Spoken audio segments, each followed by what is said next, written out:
Y cuando pasan 17 minutos de las 4 de la tarde llega el momento de la entrevista del día. Estamos con don Jorge Díaz Cardiel, economista, socio director de Advice y experto en sociología electoral. Buenas tardes, Buenas Jorge, tardes. gracias por estar en Cierre de Mercados. ¿Cómo no vamos a hablar de este supermartes fundamental para el devenir de la política estadounidense? Hoy prácticamente, aunque no es de forma oficial, ya que ni matemáticamente ninguno de los candidatos en Estados Unidos podría ya ser hoy el candidato que se enfrente con Barack Obama en las elecciones del próximo 6 de noviembre. Quien gane hoy este supermartes sí que podrá sacar músculo para los siguientes procesos de primaria y caucus en Estados Unidos. Bueno, yo creo que hay que tener varias cuestiones en cuenta. Una es la historia, y es que no ha habido jamás ningún candidato republicano que se haya convertido en el candidato oficial en la convención si no ha ganado previamente en el estado de Ohio. Ohio es una especie de microcosmos desde el punto de vista de lo que llamamos las variables sociodemográficas de todo el país, de tal manera que es como una especie de espejo de lo que sería el censo, el padrón de todo Estados Unidos. En ese sentido, Ohio, que es uno de los 10 estados en los cuales hoy hay elecciones, es absolutamente fundamental. Usted ha dicho una cosa muy interesante y es la palabra matemáticamente.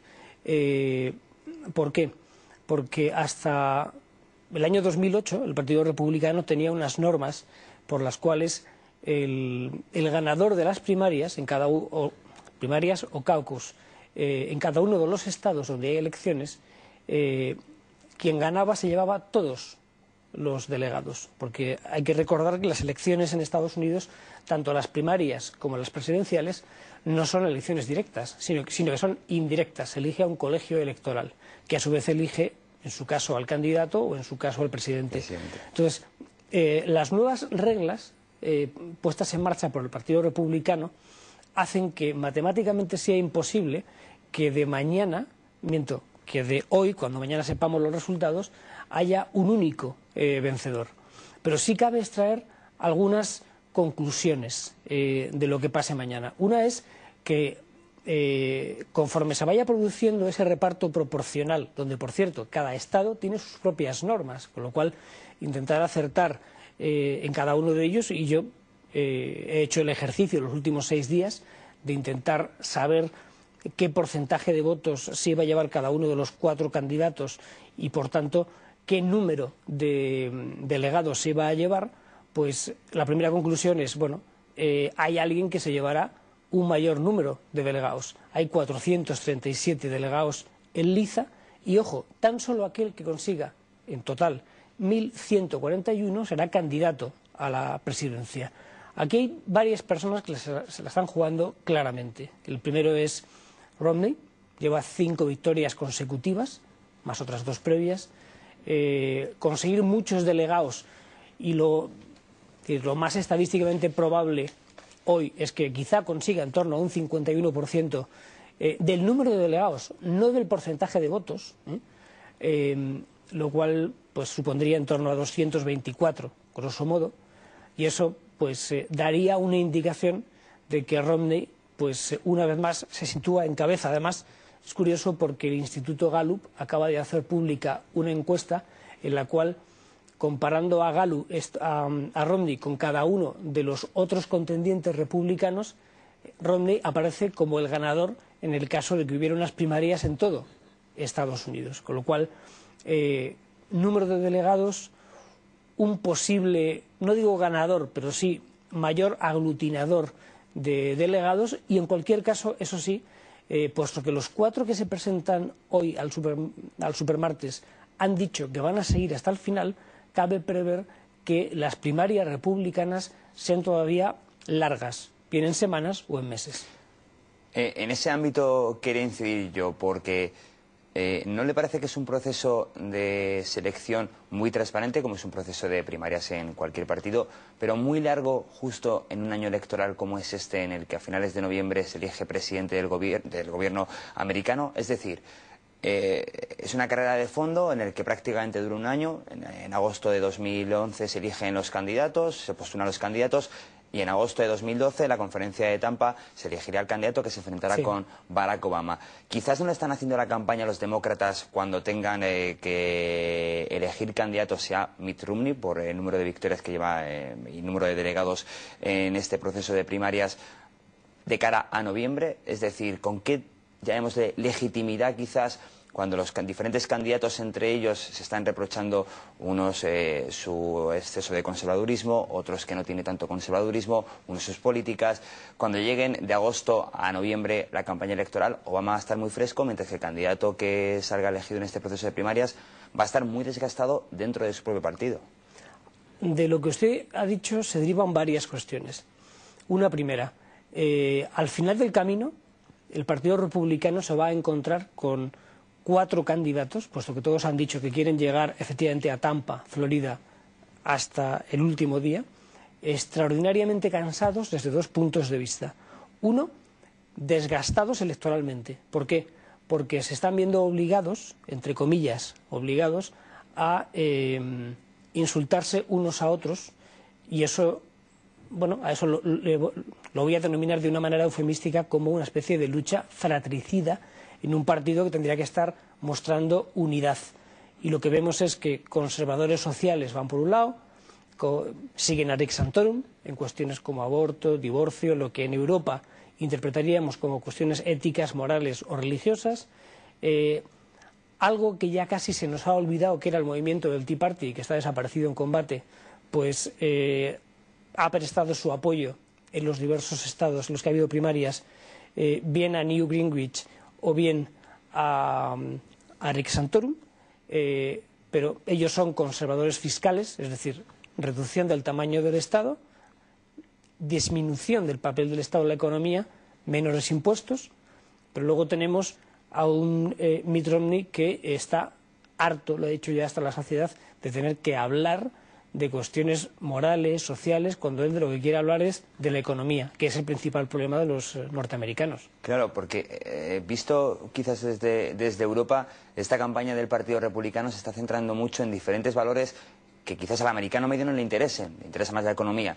Y cada candidato se ha postulado como el más conservador de los 4 que quedan en liza por el mero hecho de aglutinar un puñado de votos que, como bien dice, ha ido a parar o bien a Newt Gingrich o bien a Rick Santorum.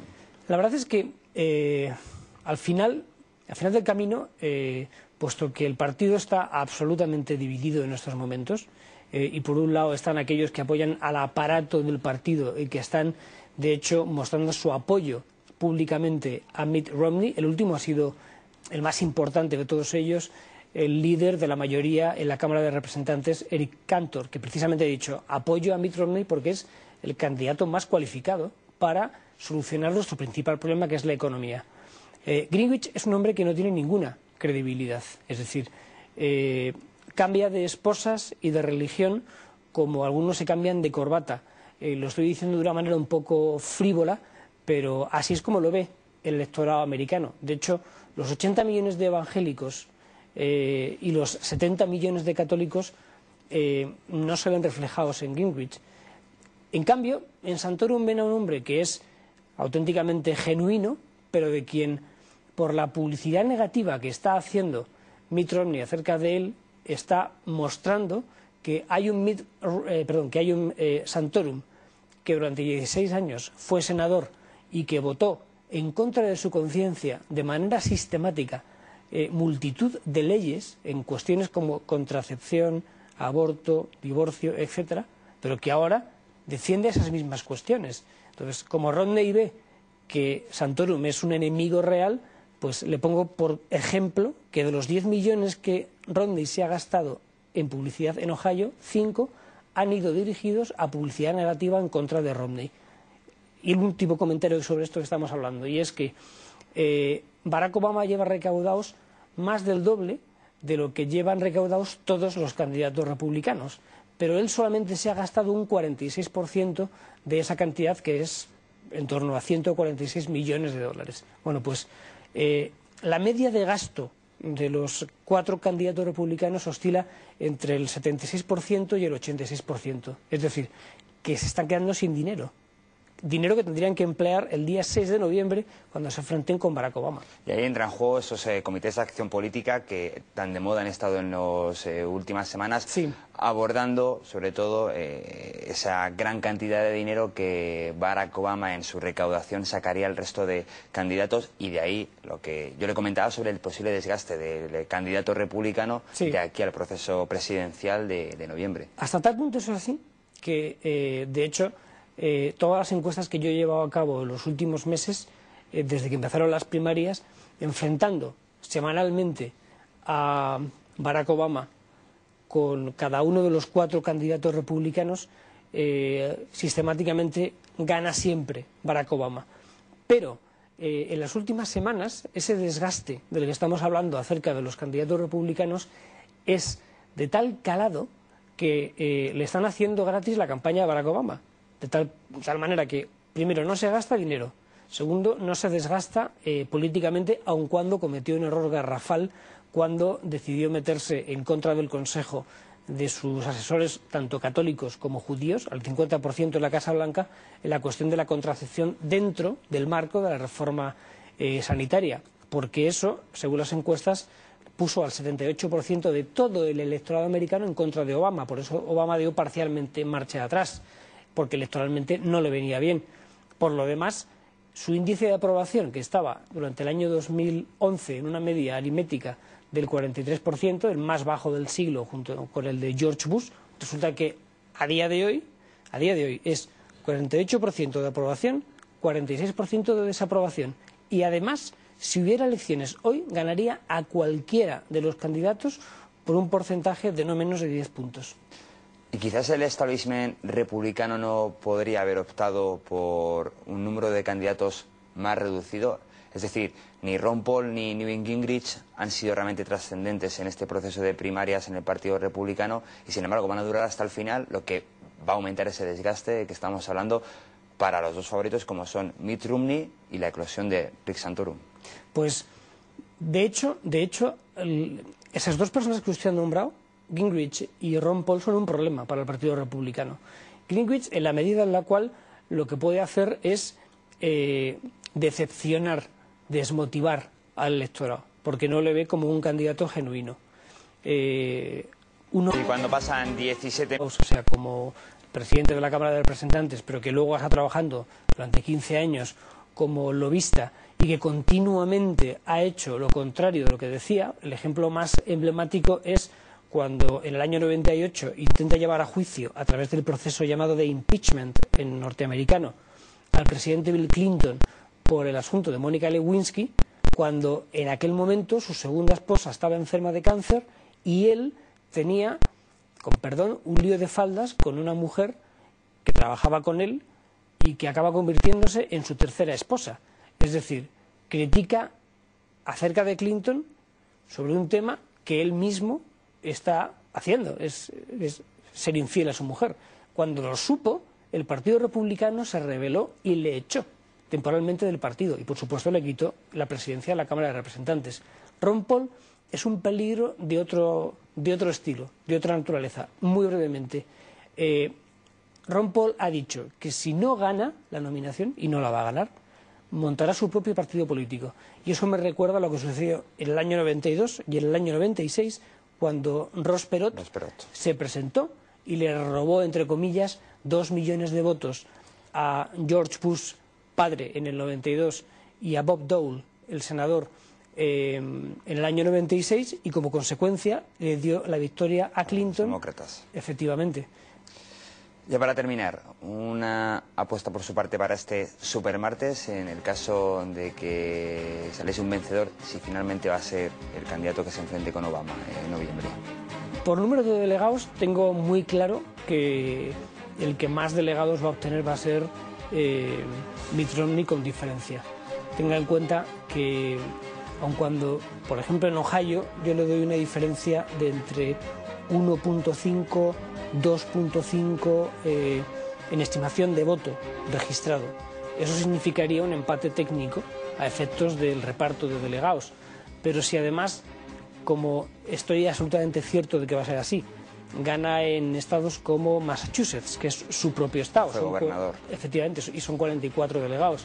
Y luego vamos sumando Virginia, donde tiene asegurados todos los delegados, los va a ganar todos allí, los 46. Si vamos sumando Vermont, que también se lo va a llevar de calle, es decir, uno va sumando el número de estados que va a ganar él quedando en primer lugar, por esa, como hemos dicho antes, distribución proporcional, podría llegar incluso a tener el 51%, esos 224 que yo le decía antes. Proporcionalmente el resto se llevaría una parte de los... pero claro, nos queda un 49 que hay que repartir entre tres. Eso significa pues que un Santorum se lleva 76 delegados, grosso modo, Greenwich 87 y Ron Paul 25. Eso significa mayor desgaste, campaña electoral todavía más larga, primarias más agotadoras y un Barack Obama que, si mantiene estable a su base electoral, y a día de hoy la tiene más o menos estable, pues pone en peligro la candidatura republicana a las presidenciales del 6 de noviembre. Jorge Díez-Cardiel, economista senior, director de Advice, experto en sociología electoral, gracias por hacer este repaso y este interesante análisis sobre lo que puede deparar el supermartes. Muchas gracias. Nosotros